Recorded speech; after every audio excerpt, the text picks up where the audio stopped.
Une nouvelle étude sur la COVID-19 et les enfants publiée dans une revue médicale américaine suscite beaucoup de réactions en ce moment.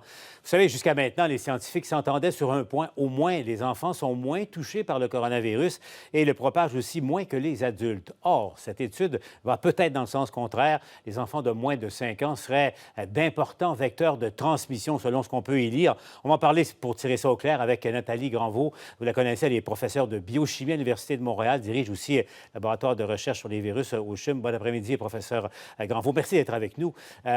Qu'est-ce Bon que révèle, après-midi. j'essaie de comprendre un peu, qu'est-ce que révèle cette étude qui va un peu à sens contraire de ce qu'on entend depuis le début?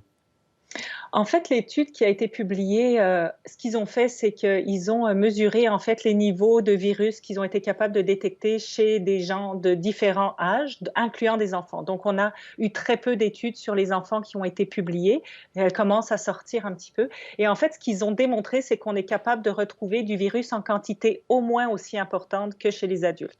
Donc avec plus les enfants sont jeunes, plus le niveau détectable est haut, mais c'est juste, le génome, en fait, l'ARN du virus. Donc, ça ne nous dit pas si le virus est infectieux, premièrement, et s'ils sont capables de le transmettre. Donc, OK. ça ne nous donne pas cette information-là. Donc, c'est ça, prudence, ça ne veut pas dire qu'ils sont effectivement plus dangereux là, pour la transmission que ce qu'on croyait, là. On ne peut pas tirer cette conclusion tout de suite?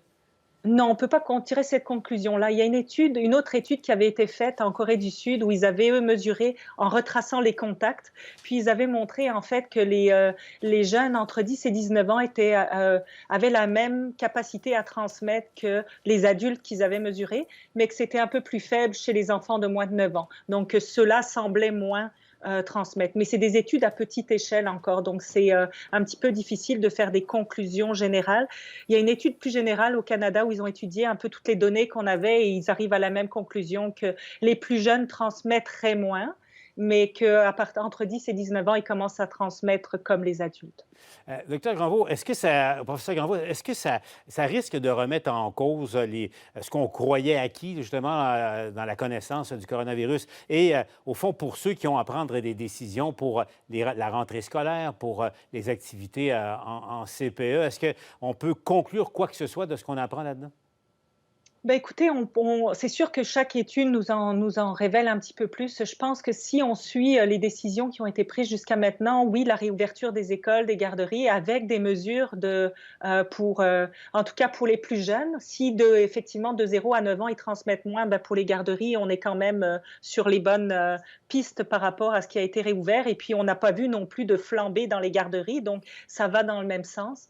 Par contre, si on y va avec les écoles, un peu plus âgées, ben, toutes les mesures de distanciation, de port de masque, d'aération aussi. On a tout un groupe de chercheurs dans les bioaérosols qui ont conseillé de bien aérer pour éviter la transmission. Si on met en place tous ces paramètres-là, on devrait quand même limiter beaucoup les contagions, mais on ne peut pas ignorer que les enfants, au moins au-dessus de 9 ans, peuvent transmettre. Il faut en prendre compte. Avant de vous laisser, professeur Granvaux, là, votre point de vue sur l'état de la situation au Québec. Il y a encore, là, bon an, mal an, jour après jour, un peu plus de 150 nouveaux cas. Comment on se situe où, là, en ce moment, selon vous? Bah, écoutez, moi, je trouve ça plutôt rassurant que ce nombre-là soit stable, malgré le fait que le nombre de tests ait beaucoup augmenté. Donc, on se situe assez fréquemment dans les 15 000 tests par jour.